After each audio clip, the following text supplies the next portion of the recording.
राधे राधे दोस्तों, आप सभी का स्वागत है आपके अपने ही YouTube channel Sonu sir commerce classes में। तो जैक बोर्ड ने मॉडल सेट पेपर जारी कर दिया है। तो मॉडल क्वेश्चन पेपर जो है आप लोग का आ चुका है और उम्मीद है आप लोग को मिल चुका होगा। तो आज आपको बताने जा रहे हैं बीएमटी यानी बिजनेस मैथ एंड स्टैटिस्टिक्स से रिलेटेड क्वेश्चंस जो आपको दिया गया है न्यू पैटर्न के हिसाब से। तो जैसे आपको दिया हुआ है, देखिए यहाँ पर कि क्लास 12 सब्जेक्ट जो है आपका बीएमटी है और टाइमिंग आपका रहेगा 3 आवर्स का और टोटल मार्क्स रहेगा आपको 80। तो जैसे यहाँ पर क्वेश्चन में दिया गया है कि ऑल क्वेश्चंस आर कंपलसरी, यानी सभी क्वेश्चन के आपको आंसर्स देने हैं। और यहाँ दिया हुआ है कि टोटल आपके 52 क्वेश्चंस रहेंगे, टोटल 52 क्वेश्चंस रहेंगे। और प्रश्न जो है 1 से 30 तक बहु विकल्पीय प्रश्न है, यानी मल्टीपल चॉइस क्वेश्चन है। क्वेश्चन नंबर 1 से क्वेश्चन नंबर 30 तक के लिए मल्टीपल चॉइस क्वेश्चन, जिसमें कैरीज 1 मार्क, यानी एक मार्क्स के आपको सॉल्व करने पे मिलेंगे। और क्वेश्चन नंबर 31 से लेकर 38 तक जो है वेरी शॉर्ट टाइप क्वेश्चंस रहेंगे, यानी अति लघु उत्तरीय प्रश्न रहेंगे और जिसमें आपको 2 मार्क्स मिलेंगे। और जिसमें आपको जैसे 31 से 38 मतलब टोटल आपके 8 क्वेश्चन होंगे, जिसमें आपको सिर्फ 6 क्वेश्चन ही सॉल्व करना है। 8 क्वेश्चन में से सिर्फ आपको 6 क्वेश्चन करने हैं और 2 मार्क्स रहेंगे। और 39 से लेकर 46 के बीच में जो क्वेश्चंस रहेंगे वो शॉर्ट आंसर्स टाइप क्वेश्चन रहेंगे। 6 क्वेश्चंस आपको करने हैं, इसमें भी 8 क्वेश्चंस रहेंगे जिसमें से आपको 6 क्वेश्चन करने हैं। और 47 से 52 के बीच में आपको दीर्घ उत्तरीय प्रश्न यानी लॉन्ग आंसर टाइप क्वेश्चंस आपको करने हैं, जो आपको 5 मार्क्स मिलेंगे। तो ये आपका पैटर्न है जो आपको दिया गया है। और जो लॉन्ग क्वेश्चंस रहेंगे उसमें सिर्फ 4 ही क्वेश्चन करना है, ठीक है ना, सिर्फ 4 क्वेश्चन करने हैं 5 मार्क्स के हिसाब से। तो चलिए हम लोग वीडियो को शुरू करते हैं। तो आज आपको बताने जा रहे हैं मल्टीपल चॉइस क्वेश्चन। तो चलिए हम लोग देखते हैं पहला क्वेश्चन क्या लिखा हुआ है। जैसे आपको पहला क्वेश्चन यहाँ पर लिखा हुआ है कि अनुक्रम 5, 7, 9, 11, यानी जो सीक्वेंस आपको दिया हुआ है 5, 7, 9, 11 का कौन सा पद 27 होगा, यानी which term will be 27 the sequence 5, 7, 9, 11। तो ये कौन सा टर्म में आएगा, यानी 5, 7, 9, 11, 13, 15, 17, इस टाइप से अगर हम लोग आगे बढ़ते हैं 27 तक, तो ये कौन सा पद होगा, यानी कितने बार में वो आएगा। तो हम लोग को सॉल्व करना है यहाँ पर। तो मॉडल सेट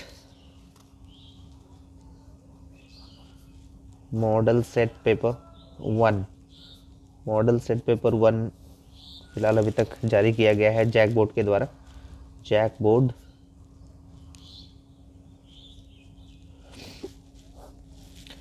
जो सेशन है आप लोग का 23 से 24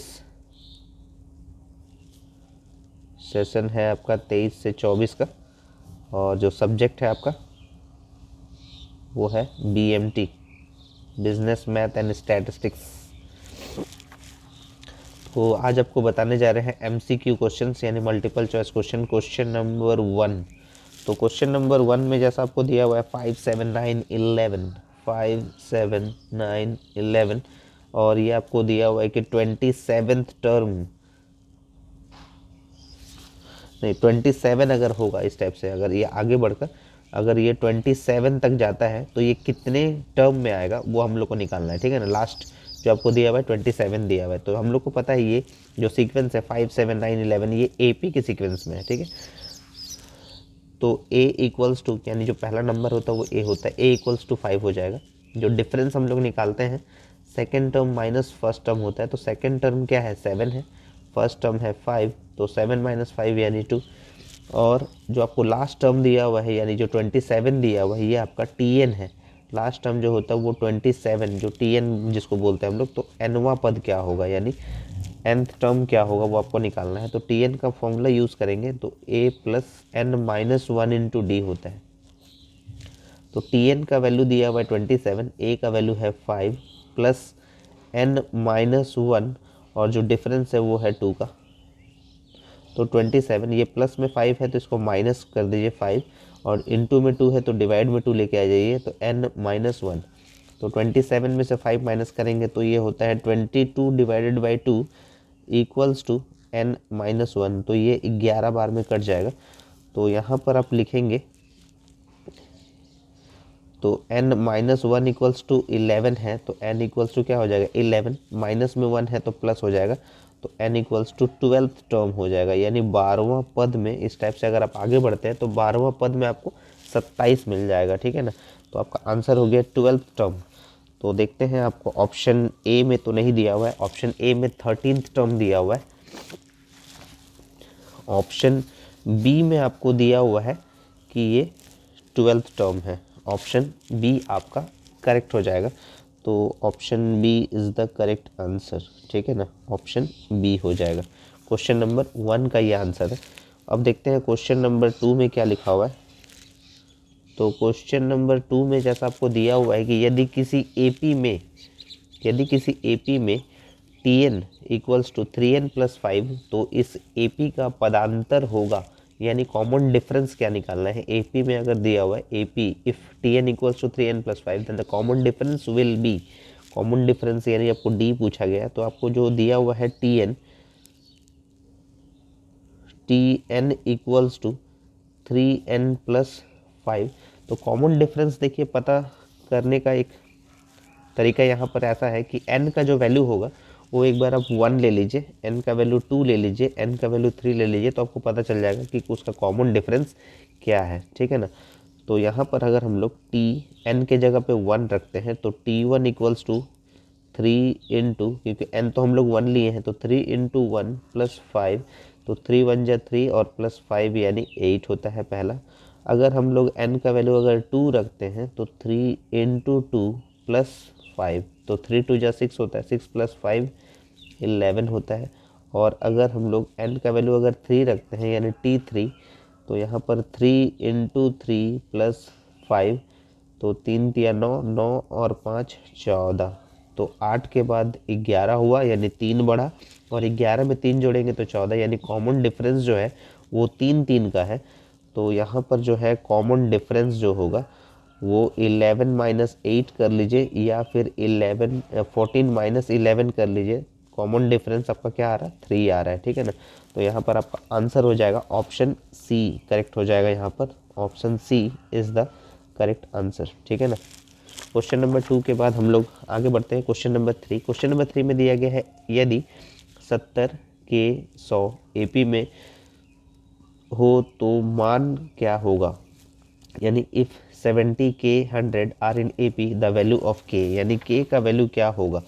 तो के का वैल्यू आपको फाइंड आउट करना है, तो बहुत ही इजी तरीका है क्वेश्चन नंबर 3 को सॉल्व करने का। तो यहाँ आपको दिया हुआ है 70, फिर लिखा हुआ है के, फिर लिखा हुआ है 100, और अगर ये एपी में है, आर इन एपी, तो आपको पता है एपी का मिडिल टर्म का फॉर्मूला जो है, यानी एरिथमेटिक मीन का, कि मिडिल टर्म इक्वल्स टू होता है ए प्लस बी या ए प्लस सी, जो भी लिखना चाहते हैं आप लिख सकते हैं। यानी इसको 70 को हम लोग ए मान लिए और 100 को हम लोग बी मान लिए, ठीक है ना।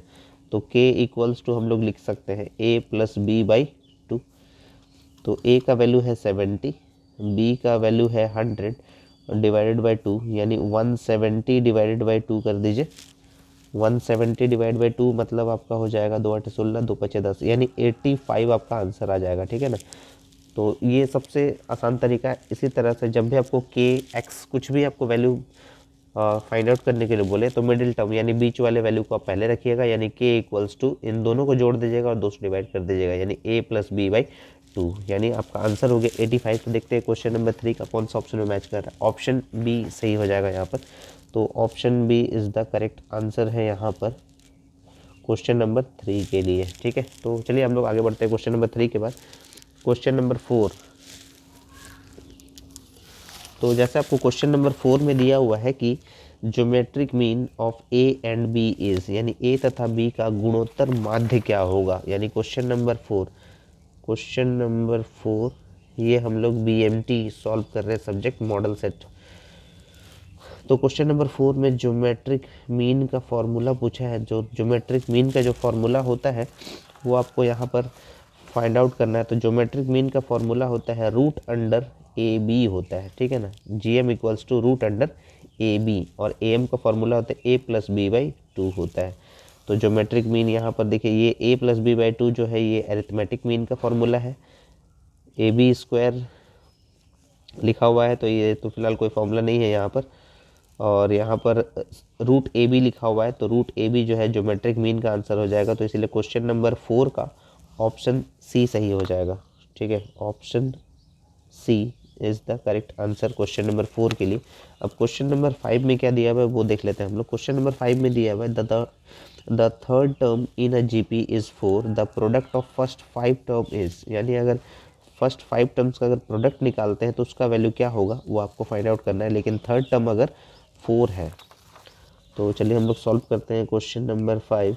तो थर्ड टर्म जो है वो हम लोग को जीपी में दिया हुआ है कि अगर वो 4 होता है, थर्ड टर्म जो है वो 4 है इन जीपी में, तो थर्ड टर्म को हम लोग लिख सकते हैं, क्योंकि फर्स्ट टर्म जो है जीपी का या एपी का ए होता है, जीपी में ए, फिर क्या होता है ए आर, फिर होता है ए R square, A R cube, इस टाइप से ये आगे बढ़ते जाते हैं हम लोग। तो थर्ड टर्म बोला है मतलब ए आर, ये n माइनस वन होता है क्योंकि टी एन का फॉर्मूला होता है ए इंटू आर का पावर n माइनस वन, तो 3 माइनस वन यानी 2, यानी A R square equals to 4। ये इक्वेशन 1 ले लेते हैं।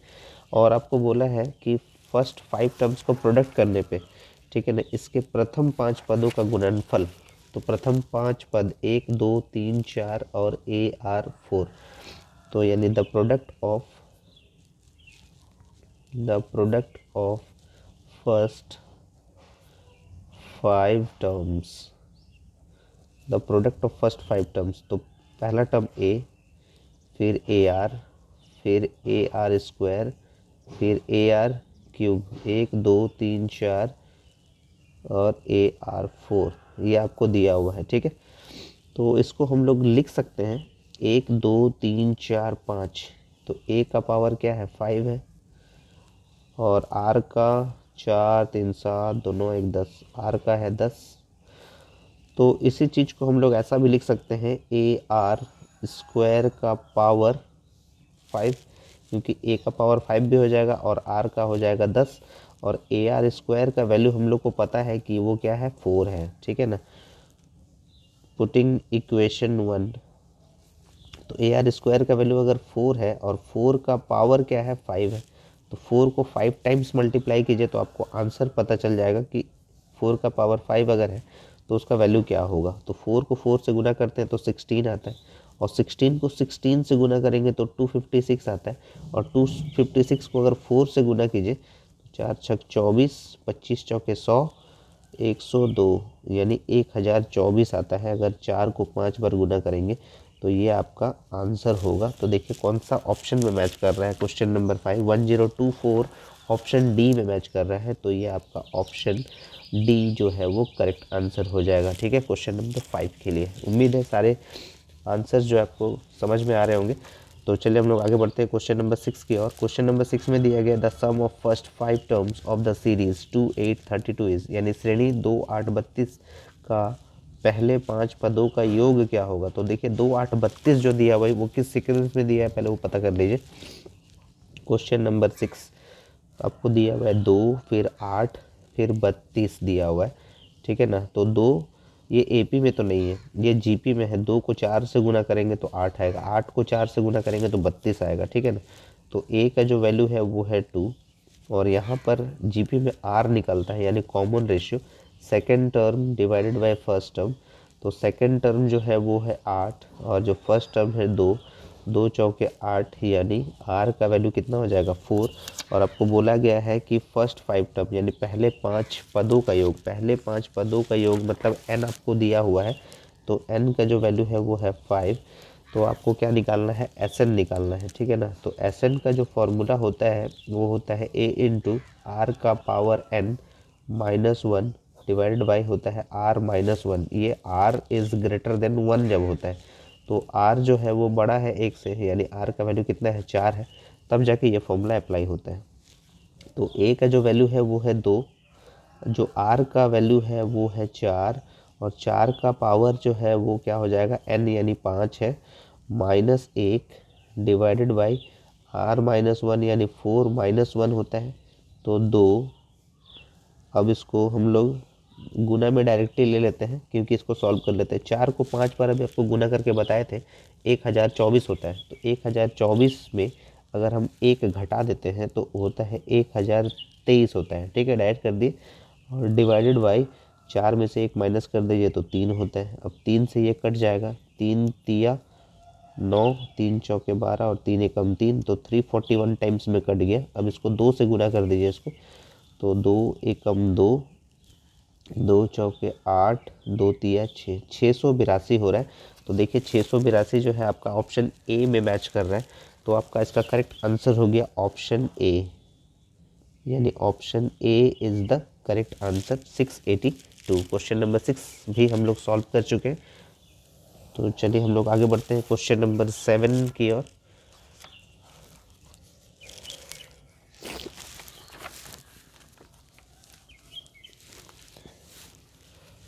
क्वेश्चन नंबर 7,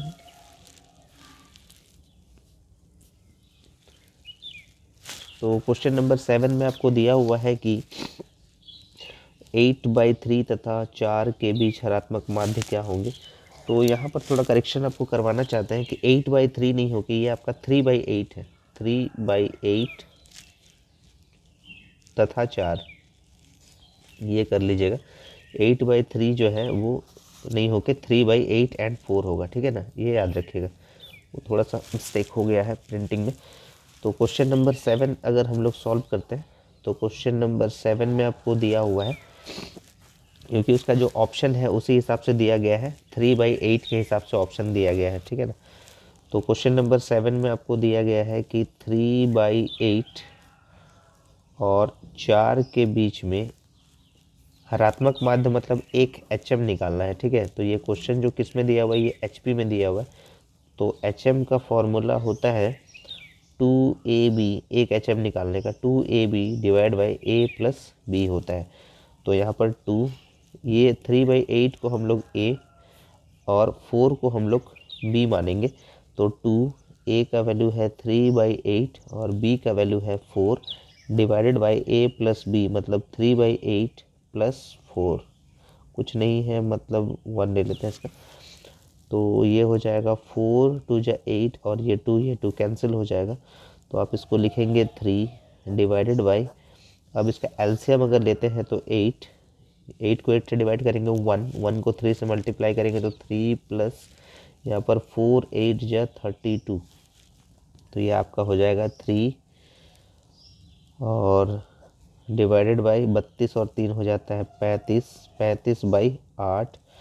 तो ये सिंगल डिजिट है 3, ये अब इसको क्या कर दीजिए, रिवर्स कर दीजिए यानी उलट दीजिए, तो 8/35 हो जाएगा। तो ये कटेगा तो नहीं, 8 तिया 24/35 हो जाएगा, ठीक है। तो 24/35 आपका आंसर होगा। तो देख लीजिए 24/35, तो इसलिए आपका ऑप्शन जो है वो बी सही हो जाएगा यहाँ पर। तो option B is the correct answer जो है यहाँ पर। तो यहाँ लिख दीजिएगा ऑप्शन बी 24/35, ठीक है ना। अब देखते हैं हम लोग क्वेश्चन नंबर 8 को सॉल्व करते हैं।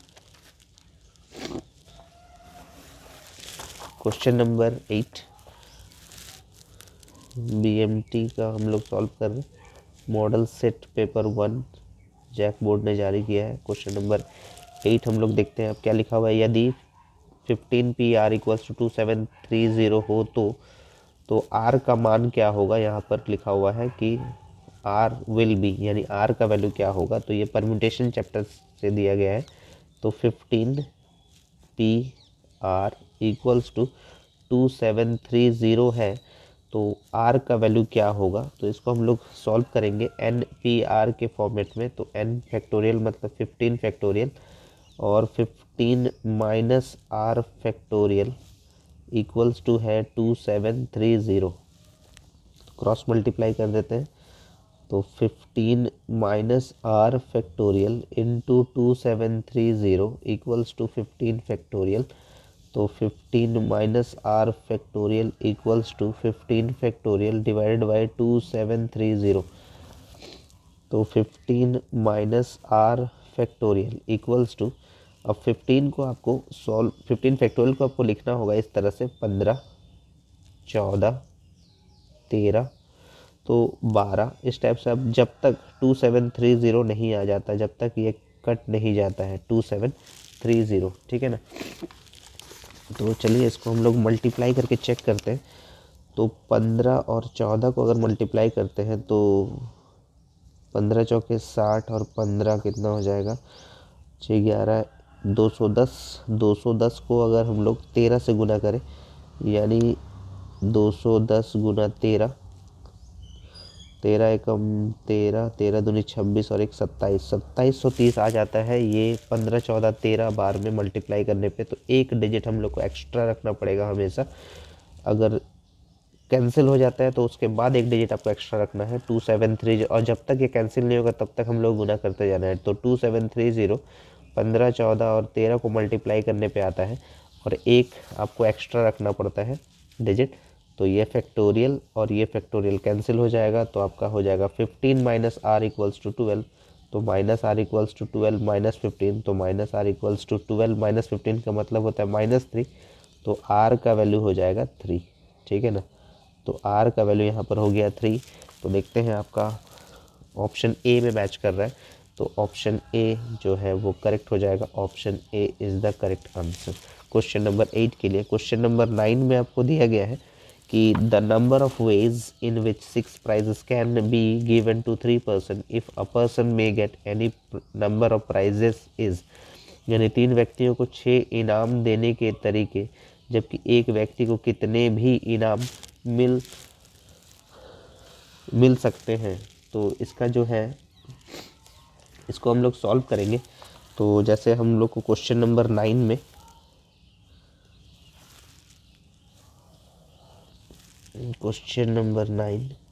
तो टोटल प्राइजेस हम लोग के पास 6 है, यानी prize 1, prize 2, prize 3, prize 4, prize 5 और प्राइज 6। 6 प्राइजेस है और 3 पर्सन है। तो प्राइज 1 जो है ये बोला गया है यहाँ पर कि if a person may get any number of prizes, यानी एक आदमी को कितने भी प्राइजेस मिल सकते हैं, ठीक है ना। तो पहला प्राइज़ जो है वो तीनों आदमी को मिल सकता है, दूसरा प्राइज़ जो है वो भी तीनों आदमी को मिल सकता है, तीसरा प्राइज़, चौथा प्राइज़, पांचवा प्राइज़ और छठा प्राइज़ जो है, यानी सब जो है वो तीनों आदमी को मिल सकता है। पहला प्राइज़ भी तीनों आदमी को मिल सकता है, दूसरा भी तीनों आदमी को मिल सकता है, तीसरा चौथा पांचवा छठा ये सब जो है तीनों आदमी को मिल सकता है। तो इसके लिए हम लोग सबको मल्टीप्लाई कर देंगे, या फिर इसके लिए एक फॉर्मूला लिख सकते हैं कि n इक्वल्स टू जो है n यानी नंबर ऑफ पर्सन जो है वो 3 है और r जो है वो प्राइजेस कितना है 6 है। तो इसके बदले में आप लिख सकते हैं n का पावर r लिख सकते हैं। तो इसका मतलब है अब इसको लिख सकते हैं 3 का पावर 6 लिख सकते हैं, क्योंकि पहला प्राइज़ दूसरा प्राइज़ ये सब जो है 3 आदमी को मिल सकता है। तो इसलिए क्या हो जाएगा 3 का पावर 6 यानी n का पावर r। तो आप लिख सकते हैं 3 का पावर 6। तो आपका ऑप्शन जो है ये ए सही हो जाएगा। तो option A is the correct answer हो जाएगा, ठीक है ना। अब देखते हैं हम लोग क्वेश्चन नंबर 10। क्वेश्चन नंबर 10 में दिया गया है कि 5 व्यक्ति एक गोल मेज के चारों ओर कितने तरीके से बैठ सकते हैं, यानी how many ways 5 person can sit around the circular table. चलिए देखते हैं क्वेश्चन नंबर 10। तो सर्कुलर टेबल का सवाल आपको दिया गया है, 5 व्यक्ति है, 1 2 3 4 5, ठीक है ना। 5 व्यक्ति दिया गया है यहाँ पर। तो बोला गया किस तरह से सर्कुलर टेबल बैठ। तो सर्कुलर टेबल का जो अरेंजमेंट होता है वो होता है n-1 फैक्टोरियल। n-1 फैक्टोरियल इसलिए होता है क्योंकि एक आदमी को यहाँ पर या किसी भी आदमी को यहाँ पर फिक्स किया जा सकता है, एक आदमी को फिक्स करना पड़ता है यहाँ पर, ठीक है ना। तो एक आदमी को अगर फिक्स करेंगे तो बाकी वो चारों व्यक्ति बैठ सकते हैं। तो इसीलिए n का जो वैल्यू है वो 5 है, उसमें से एक माइनस करेंगे तो ये हो जाएगा 4 फैक्टोरियल हो जाएगा, ठीक है ना।